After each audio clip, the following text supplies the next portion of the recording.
Bizda navbatdagi, ya'ni 4-savolimiz quyidagicha berilgan ekan, ya'ni hisoblang. Dastlab buni nima qilamiz? Buni dastlab noto'g'ri kasrga aylantirib chiqamiz. Noto'g'ri kasrga aylantirish 3 ni to'rtga ko'paytirib 1 ni qo'shar edik. Natijada bu nima bo'ladi? Ya'ni 13 taqsim 4 plus keyingisi nima bo'ladi? Keyingisi 20 taqsim 7. Keyingisi minus 39 taqsim 10. Keyingisi minus 27 taqsim 14 holatiga keldi. Ana endi bularga umumiy makhraj topamiz. Umumiy makhraj nima degan? Umumiy makhraj mana bu makhrajdagi sonlarning hammasiga bo'linadigan eng kichik umumiy karrali son topishimiz kerak bo'ladi. Demak, umumiy makhraj sifatida men barchasi uchun 140 ni oldim. Demak, 140 ni bunga nechta tegadi? Demak, 35 ta. Keyingisiga bunga 20 ta. Keyingisiga 14 ta. Keyingisiga 10 ta. Bular qayerdan keldi desangiz, mana bu 140 ni bu makhrajdagi sonlarga bo'lamiz va shunchadan tegadi. Endi nima bo'ladi? 13 ko'paygan 35, keyingisi plus 20 ko'paygan 20 minus 39 ko'paytirasiz 14 minus 27 ko'paytirasiz 10. Ana shu holatga yetib keldik.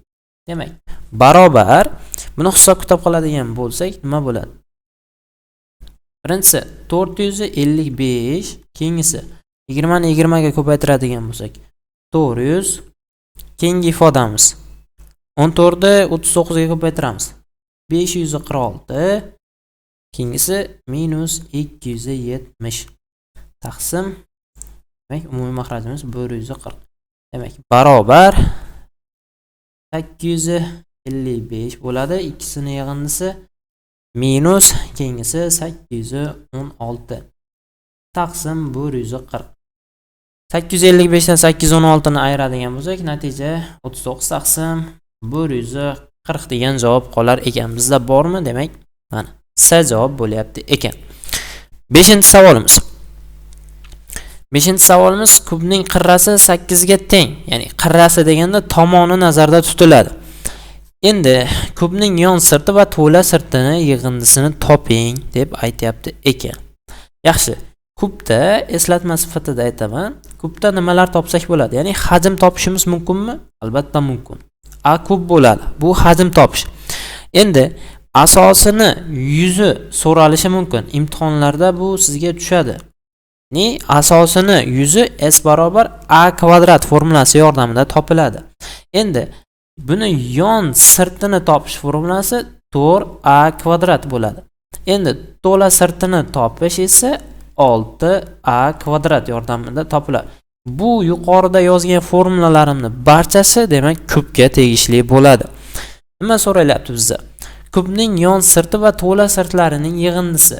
Ya'ni mana shu kubda s yon sirti plus s to'la sirtini topishimiz kerak ekan.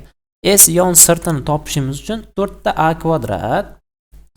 kvadrat plus buni topishimiz uchun nima bo'ladi? Ya'ni 6a kvadrat. Demak, bizda formula nima bo'lib qolyapti? 10a kvadrat. Bu nima degani? Qarang. Mana bu yerdan bizda ya'ni asosini 100 a kvadrat ekan. Mana bu yerdan a kvadratni topish uchun bu nima degani? Ya'ni mana bu qirrasi, bitta qirrasi a barobar 8 ga deb olishimiz mumkin bo'ladi. O'z-o'zidan nima bo'ladi? Ya'ni mana 10 ni ko'paytirasiz 8 ning kvadratiga. Natijada 10 ni ko'paytiramiz 64, natija mana 640 degan javob bizga chiqar ekan. Yoki bo'lmasam bularni mana bu formulalar yordamida qo'yib, alohidadan topib, keyin ularni yig'indisini olib qo'ysak ham bizda mana shu javob chiqar ekan.